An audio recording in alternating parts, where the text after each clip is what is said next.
मिश्र डाळींचे पाण्यातले गोळे भाजी आज आपण बघणार आहोत. नमस्कार मंडळी, अर्चना मसाला स्टोरीजमध्ये आपले स्वागत आहे. इथे मी 1 वाटी तुरीची डाळ, अर्धी वाटी मुगाची डाळ आणि 2 वाट्या चण्याच्या डाळ हे सर्व एकत्र करून छान 2 पाण्याने मी धुवून घेतलेले आहे आणि 4-5 तास याला भिजत ठेवलेले आहे. डाळ भिजल्यानंतर मिक्सरला आपण बारीक वाटून घेऊया. अशा प्रकारे मी मिक्सरला डाळ वाटून घेतली. वाटलेल्या डाळीमध्ये मिरची पावडर, थोडी हळद, थोडे धनेपूड, गरम मसाला आणि चवीनुसार आपण मीठ घालणार आहोत. थोडा आमचूर घातलेला आहे आणि हे छान आपण मिसळून घेणार आहोत.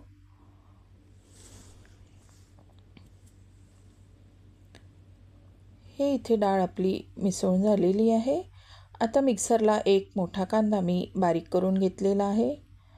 इकडे कढईत तेल गरम करून मी त्यात थोडे मोहरी, थोडे जिरे घातले, कढीपत्ता घातला आहे आणि थोडा बारीक चिरलेला कांदा घातला.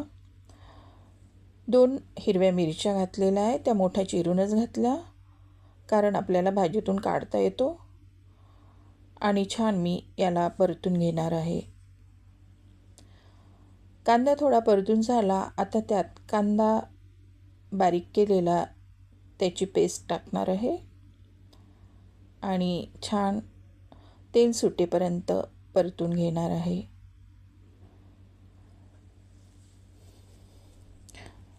इथे आपला कांदा छान परतून झालेला आहे, तेलही सुटलेले आहे. यात आपण 1 चम्मच मिरची पावडर घातलेला आहे, थोडी हळद घातली, 2 चम्मच मी इथे धनेपूड घातलेले आहे आणि चवीनुसार मीठ घालून छान मी परतून घेणार आहे.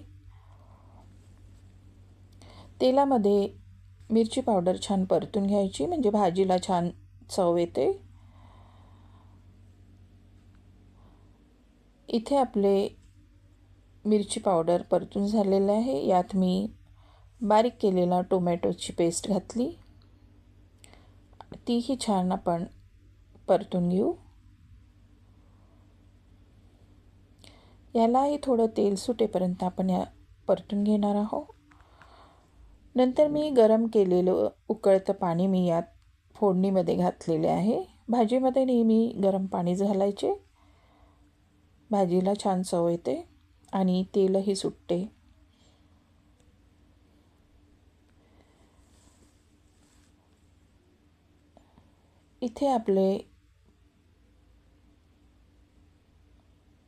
मी इथे थोडा गरम मसाला घातलेला आहे आणि फोडणी छान उकळली की त्यात छोटे छोटे अशा प्रकारे गोळे करून मी त्यात घालणार आहे.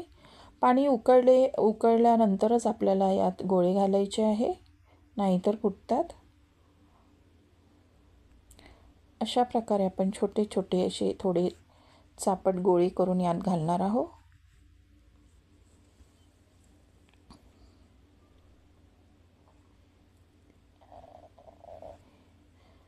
हे बघा, इथे सर्व गोळे माझे घालून झालेले आहे. याला मी 5 मिनिट शिजवून घेणार आहे. गोळे शिजले की ते पाण्यावर येतात, म्हणजे समजायचे की आपले गोळे शिजलेले आहे.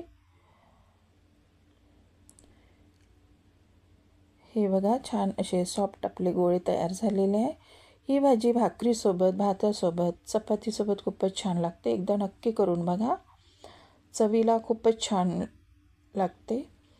पावसाळ्यामध्ये भाजीचा प्रश्न पडतो, तर ही भाजी नक्की करून बघा. वरून मी कोथिंबीर घातलेली आहे आणि छान मी मिसळून घेतलेले आहे. चला तर तयार आहे आपली मिश्र डाळीचे पाण्यातले गोळे भाजी. रेसिपी आवडली तर सबस्क्राईब करा, लाईक करा, कमेंट करा. धन्यवाद.